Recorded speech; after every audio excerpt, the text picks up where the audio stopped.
மதுரை திருமலை நாயக்கர் அரண்மனையில் நடந்து வரும் சுற்றுலா கலை விழா உள்நாடு மட்டுமின்றி வெளிநாட்டு சுற்றுலா பயணிகளையும் பெரிதும் கவர்ந்து வருகிறது.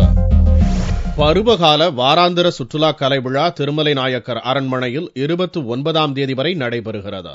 இதன் தொடக்க விழாவின் முதல் நாள் நிகழ்ச்சியாக பச்சைக்காளி பவளக்காளி ஆட்டம் நடைபெற்றது. இதில் உடல் முழுவதும் பச்சை நிறம் பூசிக்கொண்டு 8 கைகள் கையில் சூலாயுதம் நாக்கை நீட்டிக்கொண்டு பெண் ஆடிய நாட்டுப்புற நடனம் சுற்றுலா பயணிகளின் பெரும் கரகோஷத்தை பெற்றது.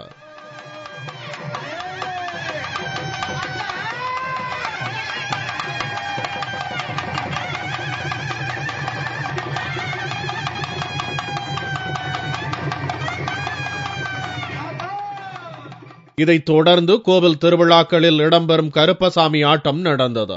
இந்நிகழ்ச்சிகளை அங்கு கூடியிருந்த வெளிநாட்டு சுற்றுலா பயணிகள் ஆர்வமுடன் கண்டு ரசித்தனர்.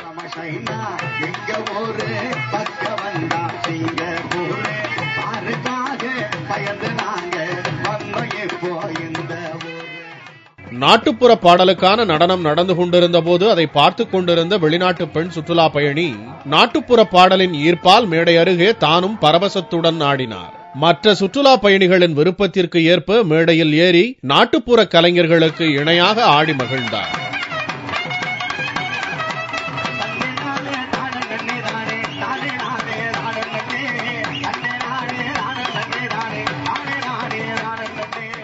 வரும் நாட்களில் இந்த கலை விழாவுக்கு அதிக அளவில் பார்வையாளர்கள் வருவர் என்று எதிர்பார்க்கப்படுகிறது.